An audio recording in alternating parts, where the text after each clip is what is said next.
Welcome to everyone. तो आज हमारा टॉपिक है sequence and series, chapter number 4 है फर्स्ट ईयर मैथमेटिक्स का। तो इंटीग्रेट्स के लेक्चर सीरीज में आज हमारा टॉपिक जो है वो है सीक्वेंस एंड सीरीज। तो पहले हमारे पास टॉपिक है कौन सा, सीक्वेंस।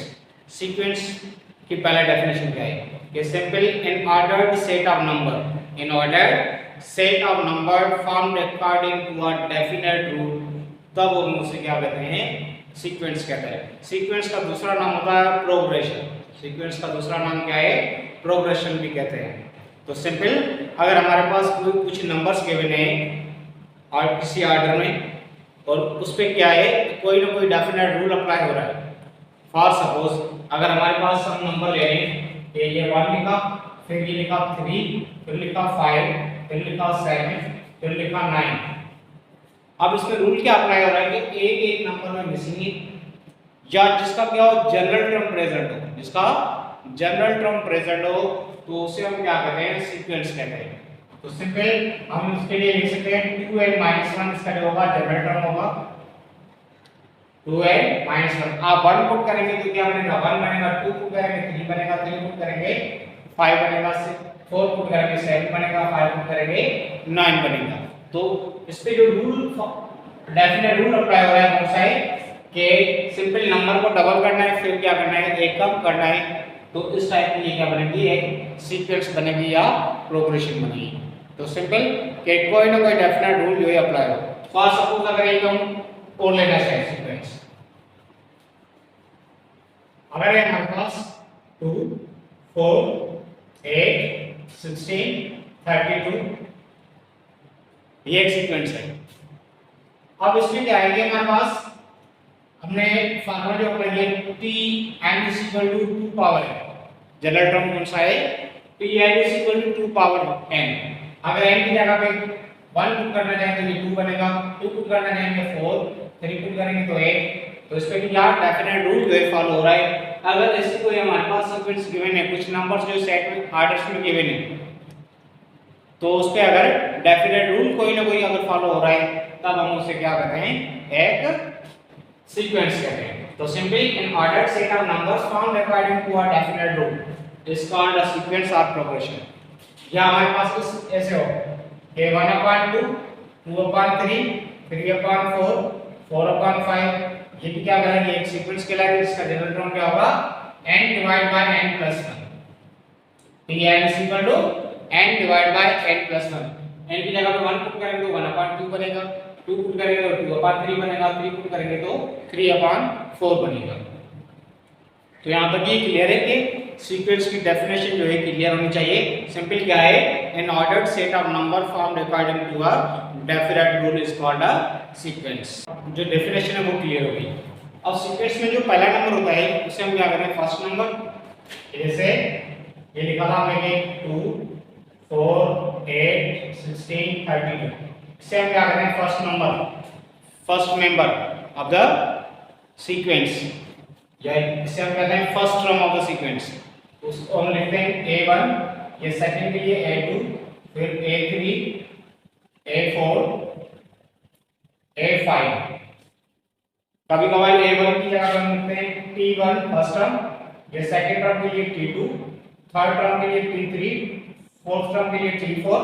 अब तो अगर nth टर्म है तो nth टर्म के लिए हम क्या लिखते हैं, Tn की कभी कभार लिखते हैं, कभी कभार An भी लिखते हैं। तो Tn लिखते हैं या An लिखते हैं, ये क्या है, इसका nth टर्म है। तो डेफिनेशन जो है क्लियर होनी चाहिए। The individual members of column terms are element, ये जो इनके क्या मिलेंगे, 2 4 8 16 32, इसे हम क्या कहते हैं, मेंबर्स कहते हैं, या एलिमेंट्स कहते हैं, या टर्म्स कहते हैं इसके इस सीक्वेंस के।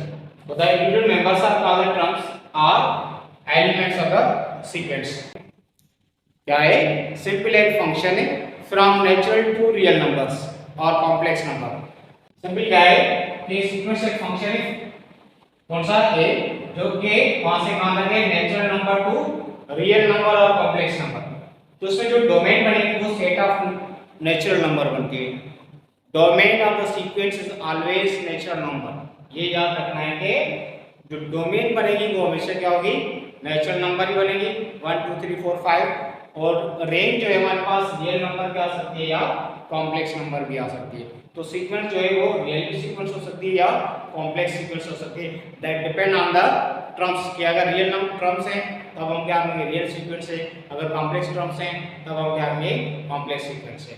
ठीक, तो function a from natural number to real number or complex number is called a sequence where a क्या है natural number है और क्या है रियल नंबर है, एंड ये जो है हमारे पास क्या सेट ऑफ कॉम्प्लेक्स नंबर को डिनोट कर रहा है, are the set of natural real and complex numbers respectively. तो ये क्या है टर्म ऑफ द फंक्शन हम क्या कर सकते हैं, in term of the function जो है सीक्वेंस क्या है, एक फंक्शन है फ्रॉम नेचुरल टू रियल और कॉम्प्लेक्स नंबर्स, जिसमें जो डोमेन होती है वो हमेशा नेचुरल नंबर होगी और रेंज क्या हमारे पास रियल या कॉम्प्लेक्स नंबर हो सकते हैं। या हम ऐसे लिखते हैं for any n belongs to n, कोई भी नेचुरल नंबर जो कि n क्या है किसी भी नेचुरल नंबर सेट से बिलोंग कर रहा है, या हम लिख सकते हैं a of n belongs to r or complex number and is called the nth term of the general term of the sequence। तो ये क्या कहलाता है अपना nth term कहलाता है या जनरल टर्म कहलाता है किसका, सीक्वेंस का। इसको हम a n भी लिखते हैं t n भी लिखते हैं, ठीक है। We usually write a of n as a n, a of n को हम क्या लिख सकते हैं, a n भी लिख सकते हैं, या क्या बताया हम इसको t n भी लिख सकते हैं, या स्मॉल t n ये भी लिख सकते हैं। So we usually write a of n as a n t n or a t n, and the sequence complete sequence उसको हम कैसे लिखते हैं, इस ब्रैकेट के अंदर क्लोज करके लिखेंगे तो वो क्या कहलाती है कि जो भी हमारे पास ऐसे ये बना है, अगर इसको हम लिखा 2 पावर है तो ये क्या कहलाएंगे सीक्वेंस कहलाएगी, या पहले तो हमने लिखा था 2n माइनस का 1, ये क्या कहलाएगा एक सीक्वेंस कहलाएगी। where n belongs to set of natural numbers। अब हमारे पास दो टाइप्स की सीक्वेंस होती है, एक होती है हमारे पास फाइनाइट सीक्वेंस, दूसरी होती है इनफाइनाइट सीक्वेंस। अगर ऐसी सीक्वेंस जिसमें टर्म्स जो है वो क्या हो फाइनाइट हो, अगर फाइनाइट टर्म्स हैं तब हम क्या करेंगे फाइनाइट सीक्वेंस लेंगे, अगर इनफिनिटी टर्म्स हैं तब हम क्या करेंगे, या अनलिमिटेड टर्म्स हैं तब हम क्या करेंगे इनफाइनाइट सीक्वेंस लेंगे। तो फाइनाइट सीक्वेंस में हमारे पास क्या लास्ट टर्म यहां पे गिवन होगा, लेकिन इनफाइनाइट सीक्वेंस में क्या है जो लास्ट टर्म होगा वो हमें पता नहीं होगा, अप टू ये चलता रहेगा, ठीक है। तो इसका लास्ट टर्म जो है डिफाइन नहीं होगा, लेकिन इसमें जो है लास्ट टर्म क्या होगा डिफाइन होगा। The nth term of the sequence is also represented by tn or tn। nth term को हम tn भी लिखते हैं या ये लिखते हैं क्योंकि हमको बता चुका हूँ। The terms are t1 t2 t3, क्या बताया, ये सीक्वेंस का फर्स्ट टर्म है, ये सेकंड टर्म है, ये क्या थर्ड टर्म है, और हम इसको ऐसे लिख सकते हैं t1 t2 t3 ऐसे लिख सकते हैं, या क्या बताया कि आप ऐसे लिख सकते हैं कि a1 a2 a3 up to an, ये लिखेंगे सारे भी आप लिख सकते हैं। उसके बाद हम एग्जांपल्स ऑफ द सीक्वेंस, कि सीक्वेंस के लिए क्या बताया कि हमारे पास कोई ना कोई उसका जनरल टर्म प्रेजेंट होगा, जिसे हम क्या कहते हैं वो डेफिनेट रूल जो बन रहा है उसके तहत क्या बनेगी हमारे पास एक सीक्वेंस बनेगी। तो ये लिखा है 1 2 3 4, ये सारे नेचुरल नंबर, तो इसका हमारे पास क्या होगा जनरल टर्म tn = n। अब n क्या है हमारे पास, एक नेचुरल नंबर है, 1 2 3 पुट करेंगे तो हमारे पास क्या है ये बन जाएगी एक सीक्वेंस बनेगी। तो a n = n, इसका जनरल टर्म ये का क्या कहलाएगा जनरल टर्म कहलाएगा। 5 9 13, तो इसके लिए क्या है 4n + 1 -1 1 -1 1 -1 और 1, इनके लिए क्या है -1 पावर n -1, अगर पावर 1 देंगे तो ये माइनस का 1 बनेगा, 2 करेंगे तो ये 1 बनेगा, थर्ड टर्म के लिए 3 पुट करेंगे तो -1 बनेगा, फिर 1/2 2/3 3/4 4/5, तो इसके लिए क्या बनेगा n / n + 1। तो ये कुछ एग्जांपल्स हैं इसके सीक्वेंस के।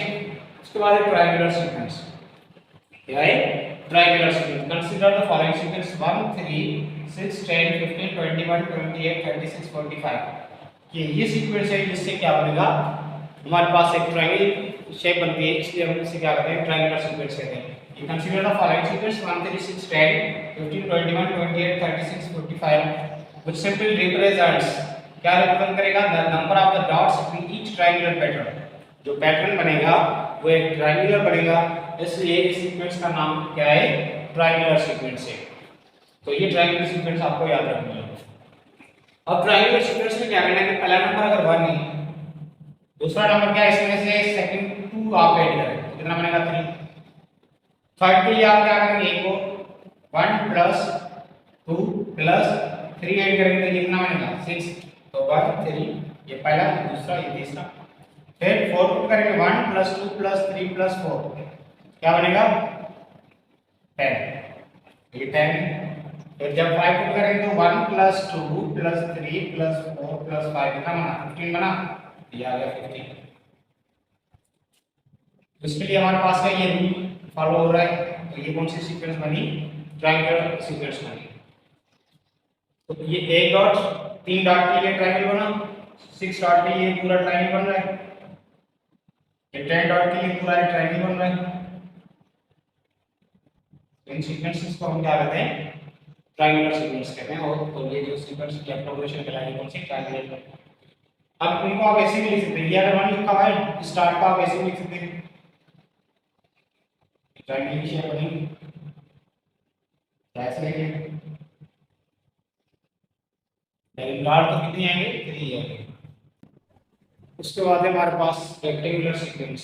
तो जो ट्रायंगुलर सीक्वेंस की थी उसमें जितने डॉट्स थे उसको क्या करना है, डबल करना है, तब वो क्या बनेगी, एक रेक्टेंगुलर सीक्वेंस बनेगी। तो ट्रायंगुलर सीक्वेंस में हमारे पास क्या था 1 3 6, तो उसको डबल करेंगे क्या बनेगा 2 6 12, यहाँ पे 10 था इसको डबल किया 20 बना, यहाँ पे 15 था इसको डबल किया कितना बना 30। तो जो ट्रायंगुलर सीक्वेंस जो है उसको डबल करने से हमें क्या मिलेगी, एक रेक्टेंगुलर सीक्वेंस बनेगी।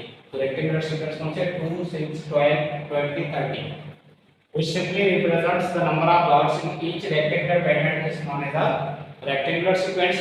जैसे ये पहले मान कितना था 1 डॉट, तो यहाँ कितने, इसको डबल करेंगे 2 डॉट्स 3 डॉट्स, तो यहाँ क्या है 6 डॉट्स हो गए, क्योंकि एक ट्रायंगल ये बना, इसका ट्रायंगल ये बना।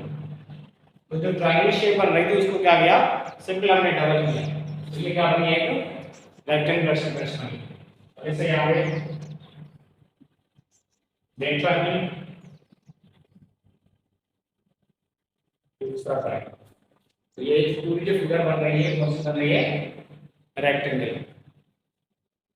तो इस सीक्वेंस को हम क्या कहते हैं, रेक्टेंगुलर सीक्वेंस कहते हैं। ये the number of dots in rectangular pattern का फॉर्मूला क्या है, n+1।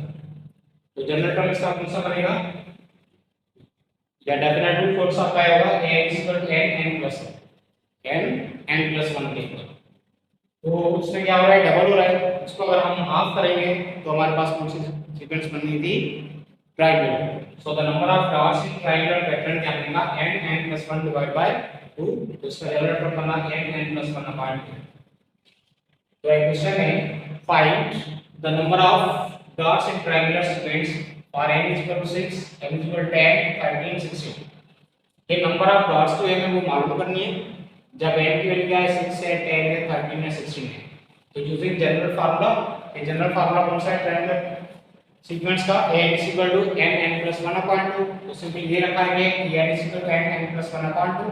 जब n की वैल्यू 6 है तो इस फार्मूला में n की जगह पे क्या पुट करेंगे 6, तो 6 + 1 upon 2, ये 6 का टाइम लेट को 3 टाइम, ये 6 + 1 3 7, 6 + 1 7, 7 को 3 से मल्टीप्लाई करेंगे 21।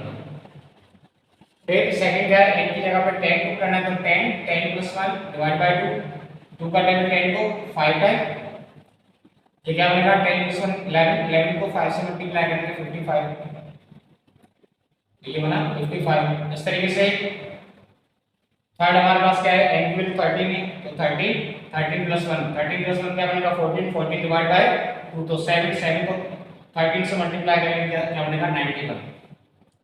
तो ये जो हमारे पास हम जो है मालूम कर सकते हैं नंबर ऑफ डॉट्स जब n हमें गिवन हो, क्योंकि हमारे पास जनरल फार्मूला जो है हमें गिवन है। उसके बाद फैक्टोरियल सीक्वेंस, तो ये सिंपल होती है हमारे पास फैक्टोरियल की। 0 का फैक्टोरियल क्या होता है 1, 1 का फैक्टोरियल 1, 2 का फैक्टोरियल 2, 3 का फैक्टोरियल 6 के नंबर। अगर हमारे पास n कोई भी नंबर है जो कि नॉन नेगेटिव इंटीजर हो, इसके लिए बताइए एक नंबर को हम कम करते जाएं कहाँ पे लास्ट तक 1 तक जो हम ब्रेक लगाएंगे। फॉर एग्जांपल आपके 2 है तो उसमें से एक कम करते जाएं, हम सबको मल्टीप्लाई करें तो 2 into 1 क्या बनेगा 2। अगर ये 3 लिखा हुआ है तो 3 एक नंबर कम करते जाएं जब तक 1 तक आप ना पहुंचे तो मल्टीप्लाई करते हैं सर तो क्या बनेगा सिंपल 6। 4 फैक्टोरियल के लिए 4 3 2 1। अगर ये 10 लिखा हुआ है 10 फैक्टोरियल तो 10 9 8 7 6 5 4 3 2 1। इन सबको मल्टीप्लाई करके लिखेंगे तो उससे हम क्या कहते हैं फैक्टोरियल कहते हैं।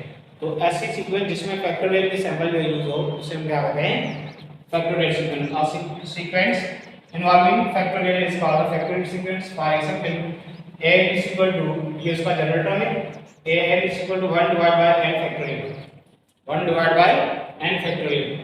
तो 1 divided by 1 का फैक्टोरियल 1 divided by 2 का फैक्टोरियल 1 divided by 3 का फैक्टोरियल 1 divided by 4 का फैक्टोरियल 1 divided by 5 का फैक्टोरियल। तो ये जो सीक्वेंस है हमारे पास कौन सी सीक्वेंस कहलाएगी फैक्टोरियल सीक्वेंस कहलाएगी।